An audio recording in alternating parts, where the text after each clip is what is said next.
Viu o post que eu mandei hoje? Ainda não vi. Não? Tá, é esse post aqui.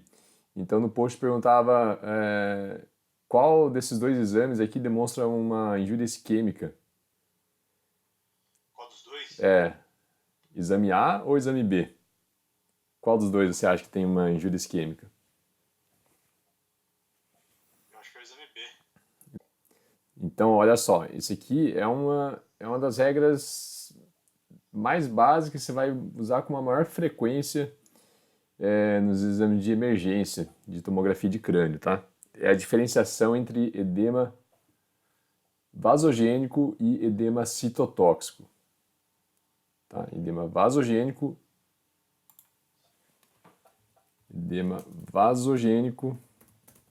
com origem no vaso e o edema citotóxico. Tá? Então, a diferenciação entre esses dois tipos de edema, os dois têm edema, você vê que tem um efeito expansivo local, né? Tem um apagamento dos sulcos corticais adjacentes. Aqui também, né? Deveria ter um sulco aqui, central, né? Esse sulco central aqui esquerdo, ele está um pouco apagado, então você vê que as duas imagens têm um pouco de efeito expansivo local. Então os dois são edemas, só que um é o edema chamado vasogênico e o outro é chamado de edema citotóxico. Então, para você diferenciar entre edema citotóxico e edema vasogênico, a regra é o edema vasogênico, a grande diferença entre esses dois exames aqui é que nesse caso aqui você tem uma preservação do córtex, tá vendo? Entendi. Essa aqui é a grande diferença. Aqui você tem um acometimento do córtex também. Tá? Então, a injúria isquêmica, então esse aqui é o paciente com injúria isquêmica. Ela, via de regra, vai comprometer o córtex. Entendi. Tá? Enquanto que o edema vasogênico, E ele pô, poupa, ele preserva o córtex. Essa é a regra. Quando você vê uma preservação do córtex, edema vasogênico. Comprometeu o córtex, edema citotóxico da injúria isquêmica aguda. Agora, o mais legal disso aqui é a gente tentar entender o mecanismo por trás disso. Por que que se manifesta dessas duas formas diferentes, o edema citotóxico e o edema vasogênico, tá? E se você entender esse mecanismo, se você guardar esse mecanismo, pelo menos comigo foi assim, né? Se você guardar esse mecanismo, aí você não esquece mais, tá?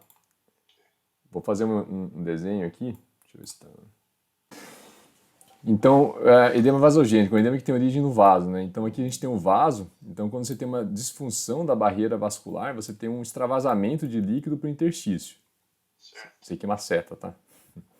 Então, acumulando líquido aqui no meio extravascular, você tem esse edema. Isso aqui ocorre quando você tem, por exemplo, uma lesão inflamatória, uma lesão infecciosa, quando você tem uma infiltração tumoral. São as duas principais situações onde você tem um edema vasogênico. Já no edema citotóxico, o que acontece? Então a gente tem que entender um mecanismo básico da fisiologia da bomba de sódio, né? Então, dentro das células, na parede da célula, na verdade, existe uma bomba de sódio, né? Então, o que que essa bomba de sódio faz? Ela tenta manter uma concentração de sódio maior no meio extracelular do que no meio intracelular, tá? E essa bomba, ela precisa de energia, certo? Então, assim, o maior exemplo de edema citotóxico que a gente tem na nossa rotina é o edema citotóxico devido à injúria isquêmica aguda. Então, o que acontece na injúria isquêmica aguda? A gente tem um vaso chegando ali na região e é interrompido o fluxo sanguíneo para aquela região. Então, se você interrompe o fluxo de sangue, o que acontece na região?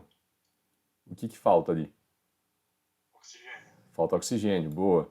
E o oxigênio é importante para quê no meio celular? O vaso. Óxido nítrico.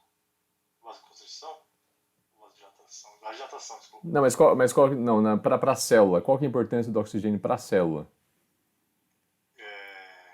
Pra energia, né?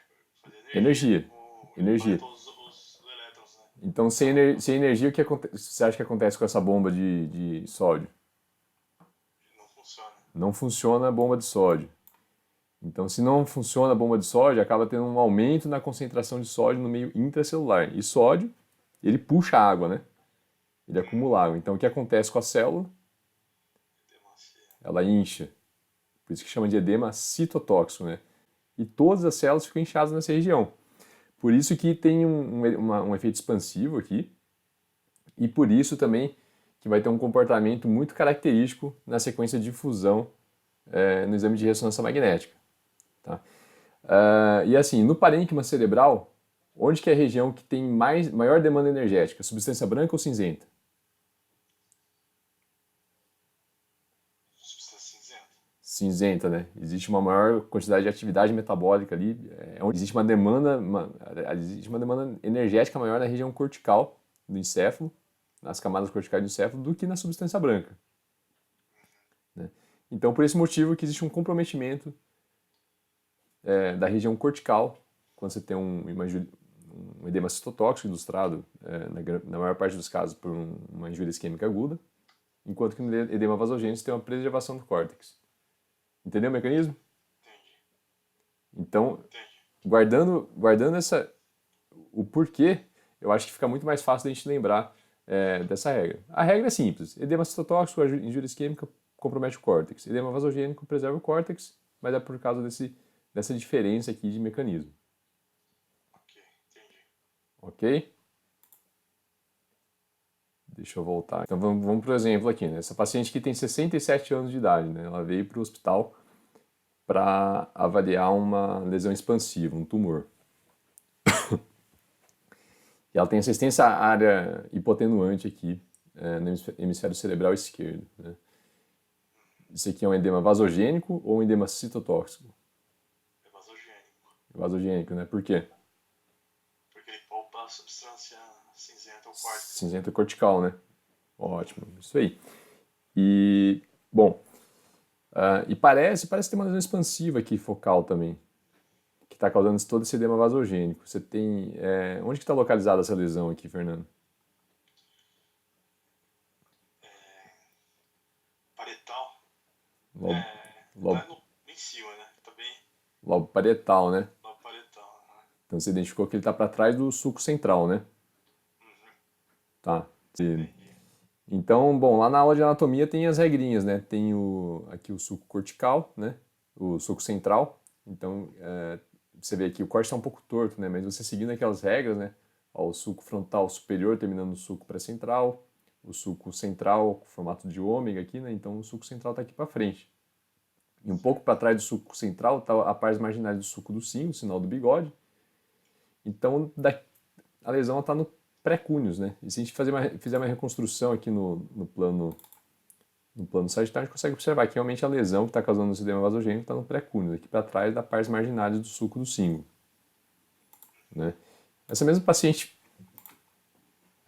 fez uma ressonância magnética e aqui fica mais evidente, né? Na ressonância magnética, Fernando, a gente segue o mesmo raciocínio.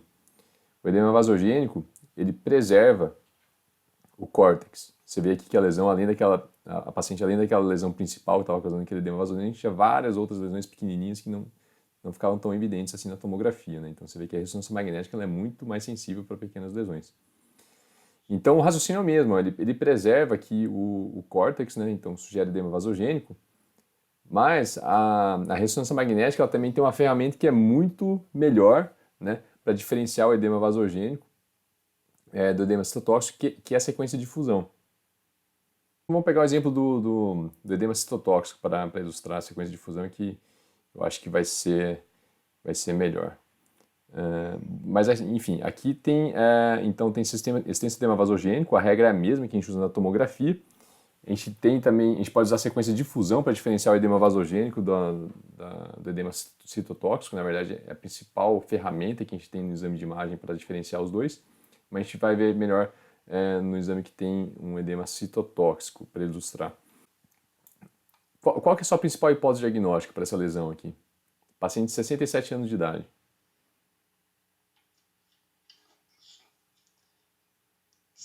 É metastático? Metástase é uma boa hipótese diagnóstica, né? Ainda mais nessa faixa etária. Então, quando você vê múltiplas lesões focais no paciente idoso, uma hipótese diagnóstica importante é a lesão neoplásica secundária.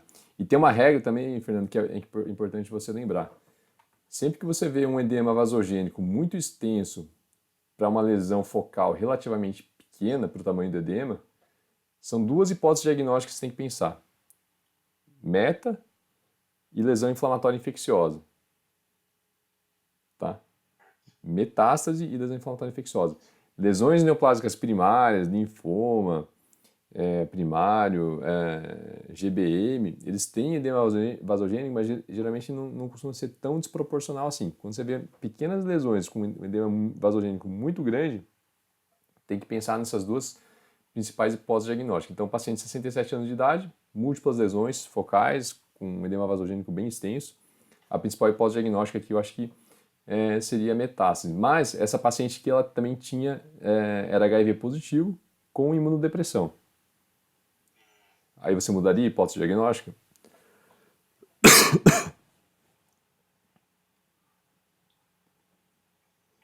lesões aí, É. acho que HIV positivo e imunodeprimido. É.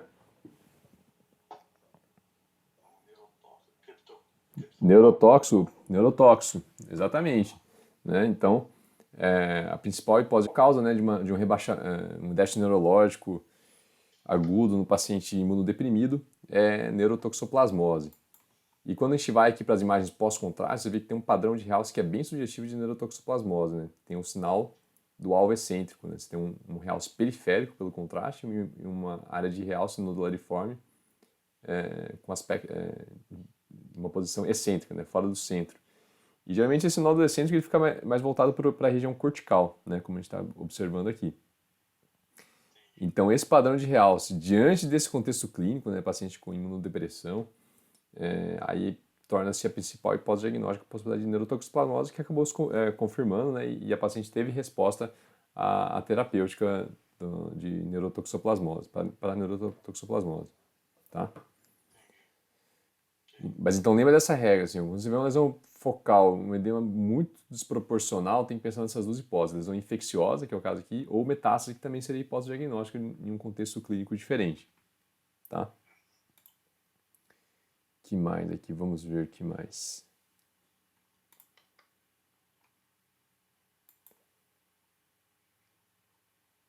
Tá, e esse outro paciente aqui, esse outro paciente aqui, o que você acha que é essa área aqui? Um edema vasogênico ou um edema citotóxico?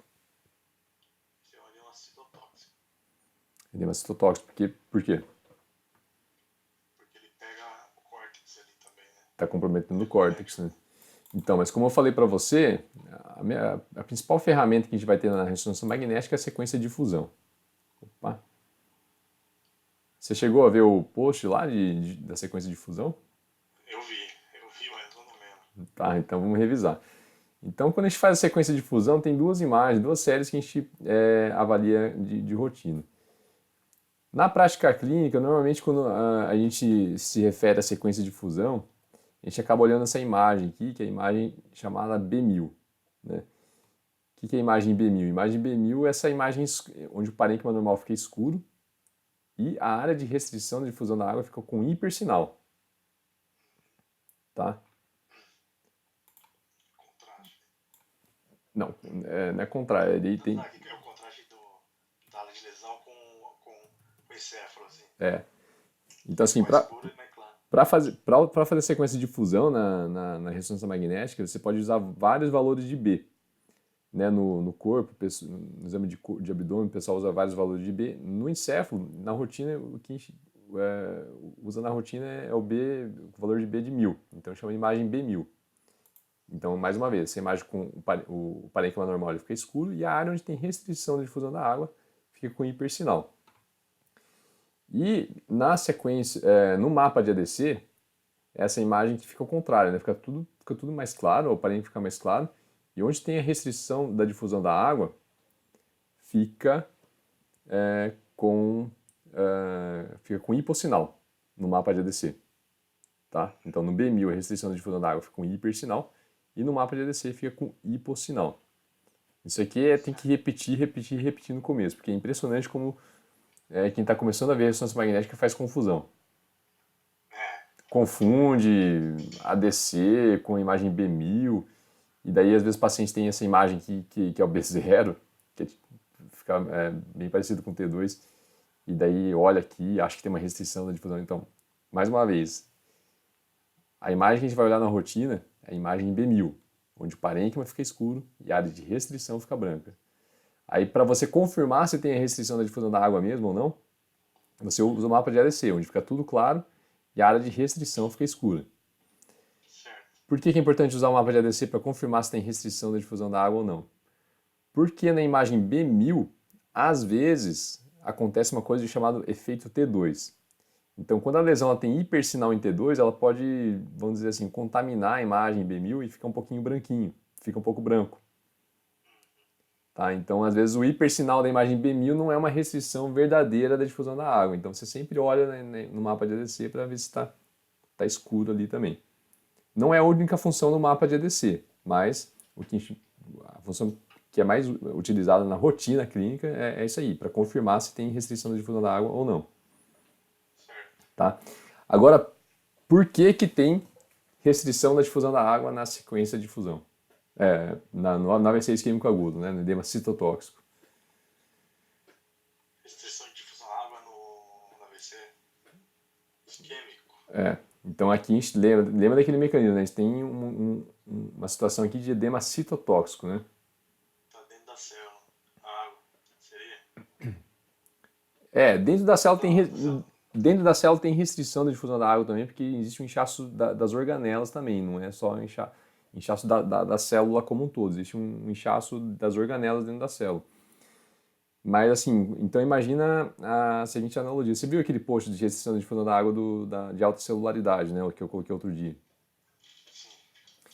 Então, um mecanismo diferente de restrição da difusão da água é devido ao edema citotóxico. Então imagina outra analogia. Imagina que você está numa rua, andando, sei lá, de moto, tá? Ou de bicicleta, você está de bicicleta. Você em cima da bicicleta é molécula de água. Beleza? Imaginou você, molécula de água em cima da bicicleta. Aí é uma rua estreita. Nessa rua estreita tem um monte de bicicleta que são as células normais, tá?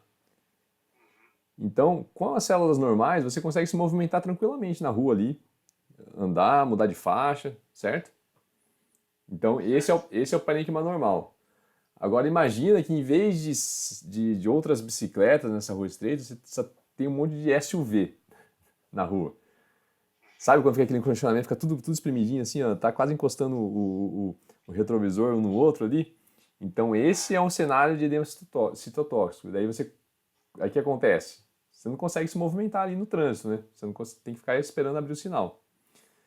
Então, esse é o ambiente de edema citotóxico. Como ocorre aquele problema na bomba de sódio e acaba ocorrendo um acúmulo de sódio e um inchaço celular, você acaba restringindo a difusão da água entre as células e tem também um inchaço intracelular, que é das organelas, mas lembra desse mecanismo, né? A célula fica grande, fica inchada, então sobra menos espaço para as moléculas de água